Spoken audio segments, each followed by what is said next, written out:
most unhappy. And also, there was a lot of pressure. I really wasn't aware that there was a problem, aside from the fact that a lot more people had turned up downtown and were on our trains and public transport than we expected. But I wasn't aware until half-time of what a schmozzle was happening and occurring on our train system at that time, and I got a brief. And so I'm on one end of the lounge at Eden Park, you know, savouring the All Blacks against Tonga, and I get a phone call. And the Prime Minister and Murray McCullough down the other end, probably getting the same phone call, getting the same briefing. And they most assuredly did not look happy. And I immediately felt the very chill winds of significant national pressure, both in a political sense and in a New Zealand sense, down my back. The more I was getting briefed, it was not good. So look, that night was bad to the extent that it could have derailed the whole of the Rugby World Cup. But the greatest thing that came out of that night, I really look at that night as the real birth of the Super City. Why? Well, back in the bad old days, Auckland would have fallen apart on its own sword on that. We would have had the transport guys blaming the management guys, blaming the security guys, blaming the comms guys, blaming... Everyone would have been pointing the finger at everyone else. And the events guys would have been the ones right in the worst hoop of it all. So I got our events manager from ATED. We went down to their office. I got every single branch, including our Chief Executive Officer, Doug Mackay, in one room. And we had a meeting of the minds. And I made it very clear that this was Auckland's first and most significant test, maybe ever, to unite and to put these things right and to deliver the best Rugby World Cup ever. And we did.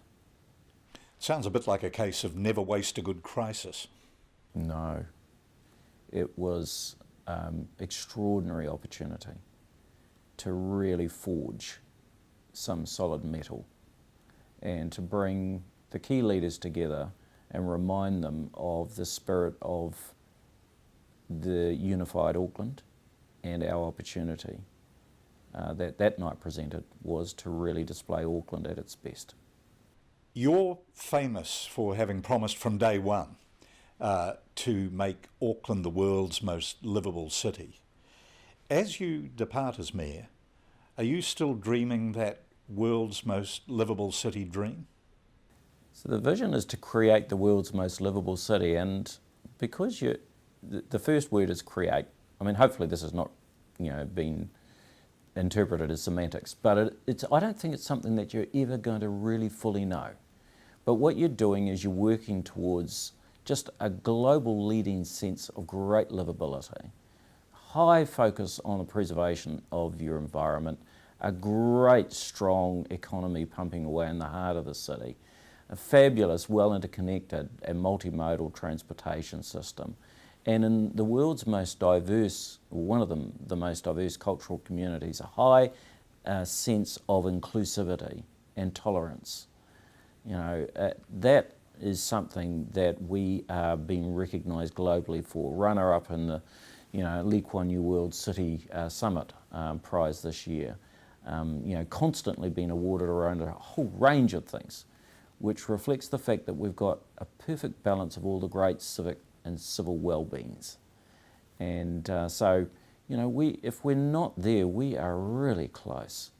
And to reflect on what my political mayoral colleagues said to us about us in Paris, for example, and how they see us as being best practice in so many areas of civil life, something that we should be hugely satisfied with, but only encouraged.